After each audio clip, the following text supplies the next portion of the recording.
दोस्तों, आज मैं एक नया टॉपिक सब्जेक्ट लेकर के आपके सामने प्रस्तुत हूँ। भारतीय न्याय संहिता 1। एक टॉपिक है तथ्य की भूल, मिस्टेक ऑफ फैक्ट। ये बीएनएस की धारा 14 के अंतर्गत आता है। आइए जानते हैं तथ्य की भूल का अर्थ क्या है। तो तथ्य की भूल का अर्थ है कि यदि किसी व्यक्ति को किसी घटना, व्यक्ति या परिस्थिति के बारे में गलत धारणा हो और यदि वह भूल सद्भावना में हुई है और व्यक्ति यह मानकर कार्य करता है कि उसका कार्य कानून के अनुसार उचित है, तो उसे दंड से छूट मिल सकती है, यानी उसको पनिशमेंट नहीं मिल सकती है। बीएनएस की धारा 14 इसी सिद्धांत पर आधारित है। इसलिए कहा जाता है कि तथ्य की भूल जो है वो क्षम्य हो सकती है। उदाहरण के तौर पर एक पुलिस अधिकारी सद्भावना में किसी निर्दोष व्यक्ति को गिरफ्तार कर लेता है, यह समझकर कि वही वारंट में नामित व्यक्ति है। यदि उसकी भूल सद्भावना में थी, यानी उसने जानबूझ करके यह नहीं किया है, तो उसे धारा 14 में इसका संरक्षण मिलेगा।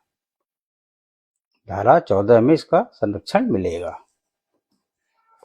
तथ्य की भूल और विधि की भूल में एक अंतर है। मूलभूत अंतर क्या है? तथ्य की भूल यानी मिस्टेक ऑफ फैक्ट, इसमें क्या होता है, सद्भावना में होने पर बचाव का कारण बन सकता है। अगर मिस्टेक में तथ्य की भूल हुई है और सद्भावना है आपके पास कि आपने कोई गलत काम नहीं किया है, तो वह बच सकता है, यानी वह बचाव का कारण बन सकता है।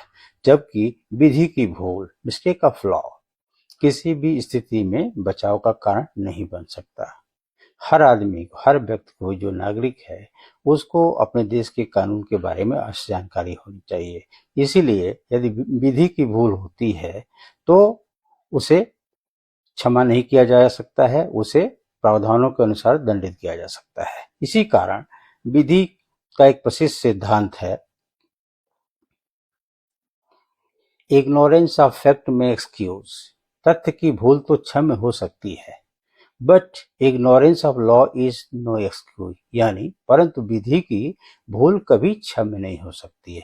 तथ्य की भूल क्षम्य हो सकती है, परंतु विधि की भूल कभी क्षम्य नहीं हो सकती है। इस केस में मैं आपके सामने एक बहुत ही ऐतिहासिक और बेहद महत्वपूर्ण मामला प्रस्तुत करने जा रहा हूं, जो कि तथ्य की भूल से ही संबंधित है। मामले की पृष्ठभूमि और तथ्य क्या है? आरोपी खोराघासी, उड़ीसा राज्य बनाम खोराघासी 1978। इस मामले की पृष्ठभूमि क्या थी? आरोपी खोराघासी का मक्के का खेत चारों तरफ से घने जंगलों से घिरा हुआ था। इस इलाके में भालू, जंगली सूअर और अन्य जंगली जानवरों का भारी आतंक था, जो अक्सर ग्रामीणों की फसलों को बर्बाद कर देते थे। घटना वाली रात काफी अंधेरा था और हल्की बूंदाबांदी भी हो रही थी। खेत में जो मक्के के पौधे थे वो लगभग 4 फीट ऊंचे हो गए थे। मृतक आधी रात के बाद, जो आदमी मरा था, वह आधी रात के बाद चोरी छिपे खोराघासी, जो कि अभियुक्त है, उसके खेत में मक्का चुराने के इरादे से घुसा था। मक्का चुराने के इरादे से घुसा था। उसने अपने शरीर पर एक काले रंग का कंबल ओढ़ रखा था। आरोपी खोराघासी रात में अपनी फसल की रखवाली कर रहा था। मक्के के पौधे के बीच से अचानक कुछ आवाज आई। अंधेरे और काले कंबल के कारण खोराघासी को लगा कि कोई जंगली जानवर, भालू, खेत में घुस आया है और उसकी फसल नष्ट कर रहा है।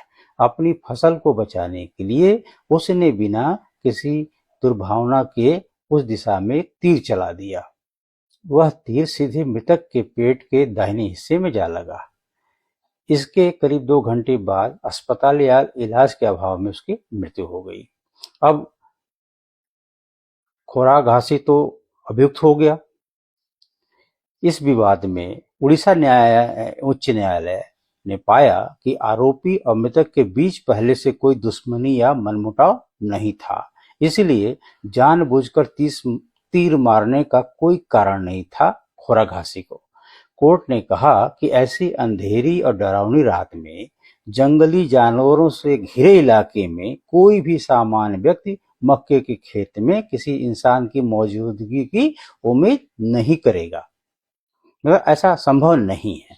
मृतक का काला कंबल ओढ़ना और रेंग कर चलना उसे पूरी तरह भालू जैसा दिख रहा था। हत्या का अपराध साबित करने के लिए अपराध करने की नीयत का होना बहुत जरूरी है। यहाँ आरोपी का इरादा अपनी फसल को जानवर से बचाना था, न कि किसी मनुष्य को मारना। यानी खोरा घासी का जो उद्देश्य था वह इरादा क्या था, अपनी फसल को जानवरों से बचाना था, न कि किसी मनुष्य को मारना। अदालत ने निचली अदालत के द्वारा दिए गए फैसले को, जो फैसला यह था बरी करने का फैसला दिया था, उसको सही ठहराया और आरोपी खोरा घासी को पूरी तरह बरी कर दिए। सो दोस्तों, ये था मिस्टेक ऑफ फैक्ट। कब आप बच सकते हैं मिस्टेक ऑफ फैक्ट में? जब आप जानबूझ करके कोई चीज नहीं गलती करते हैं तो आप बच सकते हैं। उसी संबंध में ये टॉपिक था।